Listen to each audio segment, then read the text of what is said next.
We have that video, and then you remember the protests we had earlier in the week coming out of Ireland in the news earlier this week, and more news this morning. Ireland now announcing the harshest budget measures in its history, four-year plan of tax hikes and spending cuts to save $20 billion US. And our first guest of the program today sees big problems in the way that Ireland is handling its debt woes. And while he's had it, he says the U.S. is just as bad. There's Peter Schiff, President and Chief Global Strategist with Euro-Pacific Capital, author of How an Economy Grows and Why it Crashes. Peter's in Stamford, Connecticut.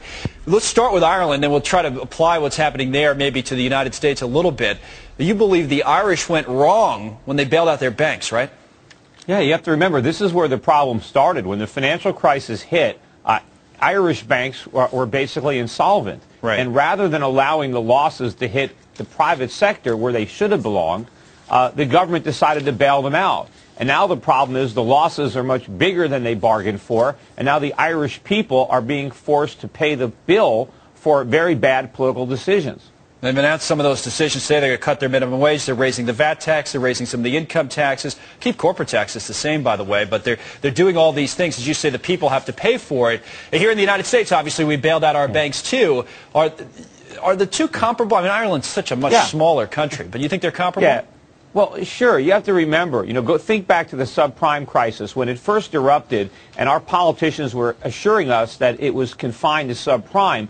I was on television saying, no, it's not. The problems permeate the entire mortgage market. You're just seeing it in the weakest link first. So we're seeing the problems of sovereign credit in Ireland before we see them in the U.S., but we made the same mistakes. We just did it on a bigger scale. Now, Ireland has two options, though. They don't need this austerity. They would be much better off if they defaulted. I was in Ireland a couple of weeks ago urging the government not to accept this bailout, but to default. But, we have a third option here in the United States. We call it quantitative easing. But that's not a get-out-of-jail-free card. I think our economy is going to suffer worse from quantitative easing, which is another way to default. You default through inflation, than what would be happening in Ireland. Well, I also want you to explain, why would Ireland have been better off if they defaulted?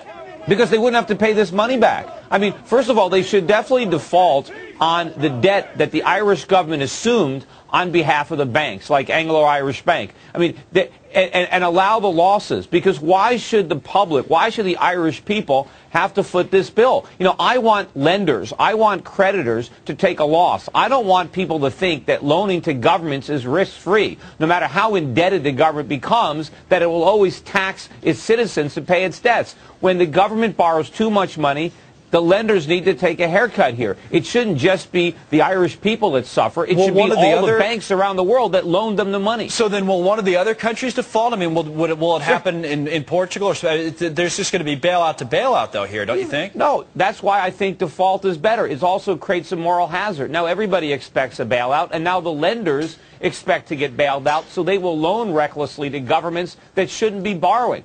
People say that it will hurt Ireland if they default because it'll ruin their credit rating and the government won't be able to borrow any more money. Well, that's fantastic news for the Irish, because if the Irish government can't go into debt, then it can't spend money, and it can allow the Irish economy to grow. Just to get back quickly to the first point of the interview, which was that the Irish got into trouble by bailing out their banks. You're saying we shouldn't have bailed out our banks in the beginning either. Now, someone might say, well, you know what? We got most of the money back with interest on the TARP program. That the United States is a much bigger economy that we could afford to do something like that versus the Irish, where it's cripples them. The banks that we bailed out are in worse shape now than before the bailout. But what if we didn't bail them out?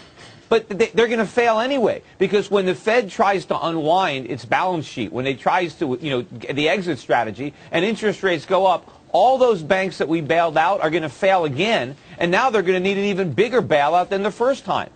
And you have to look at all the losses that are now on the books of the Federal Reserve. The Fed has got over $1 trillion worth of crap mortgages, toxic mortgages.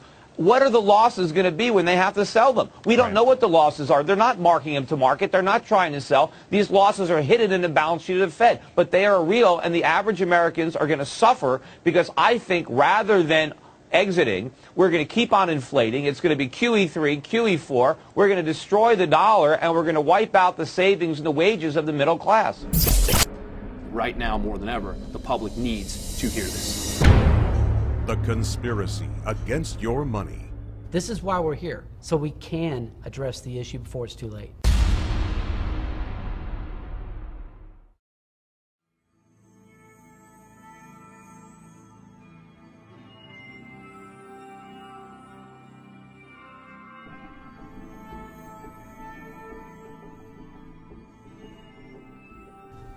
As you've probably noticed, we are living through an economic disaster unlike anything the world has ever seen.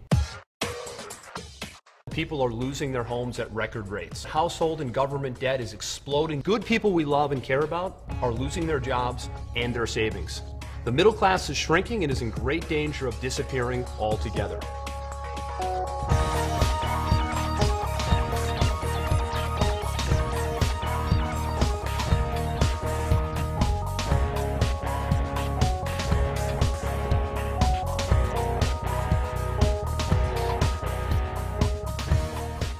My name is Andrew Cass.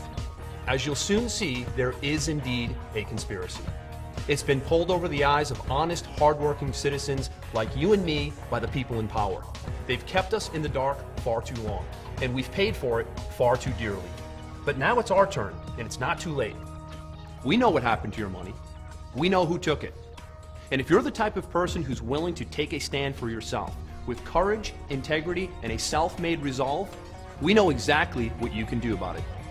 You see, most will never have the opportunity to pull back the curtain and look behind it like you are about to.